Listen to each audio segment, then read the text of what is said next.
Hi, today I want to talk about this really exciting new thing I got in my studio. So Shimpo sent me 3 of their new molds and profiles and key system to try out, test. And prior to this new thing coming out here, you had to make your own. You had to make your own profiles if you wanted to use this jigger arm. You had to make your own molds that fit to your wheel head, however you decide to do it. So that's what I've been doing. So, and mine have been working fine, but I'm really excited to show how they've made theirs.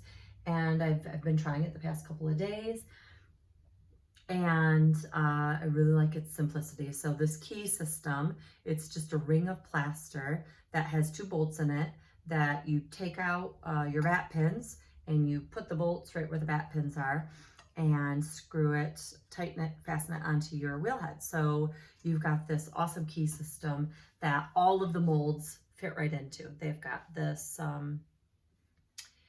key on the back, fits right in, and the plate that I'm going to show today, it's a set of 3. So this is a footed plate with a rim, and it's a 12-inch.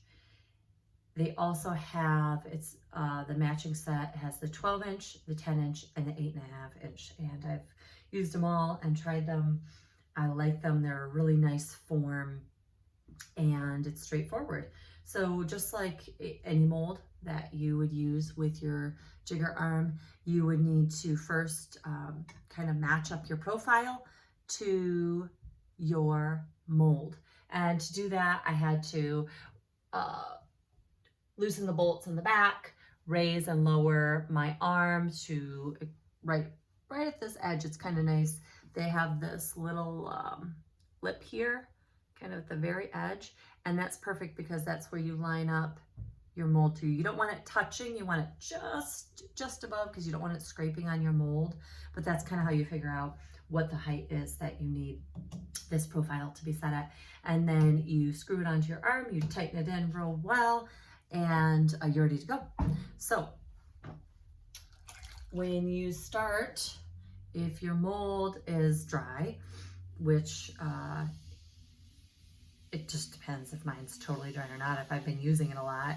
If this is like my 2nd or 3rd of the day, it's probably got some moisture in it. So if I'm starting at the beginning of the day and I've got a pretty dry mold, I just add a little bit of water, helps my clay stick. And then I grab my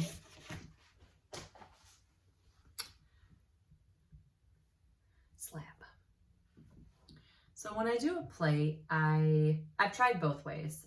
Some people will do a really plastic, super plastic, and fairly wet clay, and they'll just take kind of a puck, put it in and kind of smooth it, spread it out with a wheel.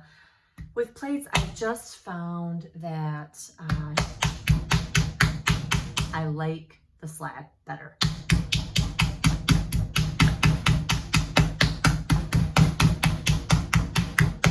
So I do that first, and then I go ahead and add a little water.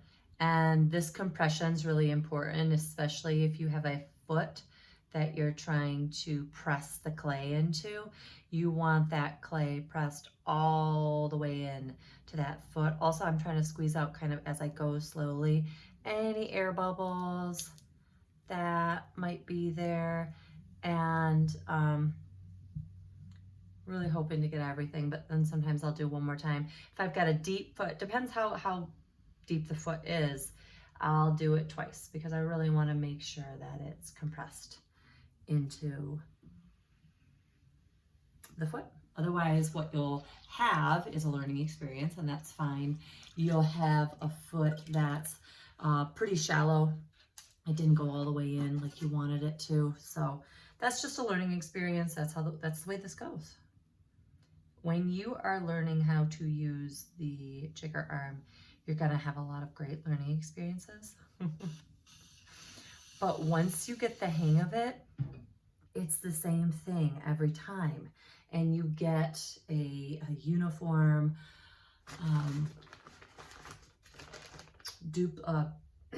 form that you can duplicate as many times as you want, really. I don't know exactly how many times I can use this mold before it starts to degrade. Plaster just does that.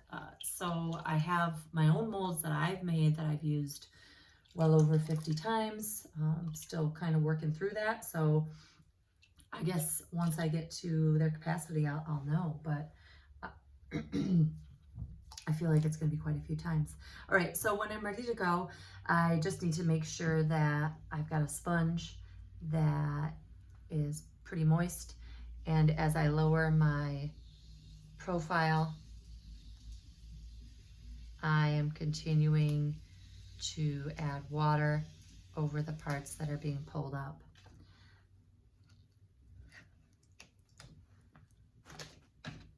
And then I get a little bit more water on my sponge and I just keep going. Now I think depending on who you talk to or who you watch, there are some other videos out there to see how this is done. Generally plates. Some people don't prefer to use a lot of water. Some people prefer to use a lot of water. I've tried both ways, and I think I prefer a little bit more water, but in general, I mean, I rarely make much of a mess when I don't have a splash pan, as you can see, and I don't need one. There's not that much of a mess being made. Okay, so what was that, 3 pulls? I'll do one more pull because I think there's maybe a little bit more on there. So moisten this all up again. If you're getting too dry, the issue I've had when I've taught this in class with the college students, when they are too dry and they're the wheel's going fast, it'll jerk and grab the clay and they'll have to start over. So it's all a learning experience. Try it whatever way you want. Okay, so here we are, and I'm noticing right away that I have a little bit of a problem. I have a big air bubble right here and here. A couple. So this clay did not wedge it well enough. So just go a little bit more here.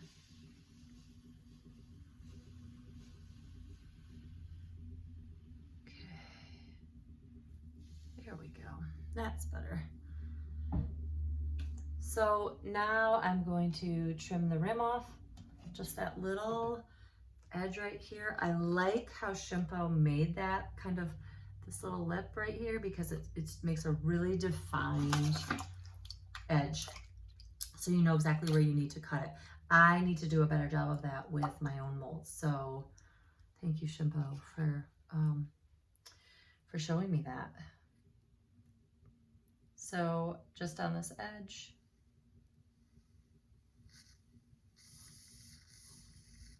just kind of go lightly.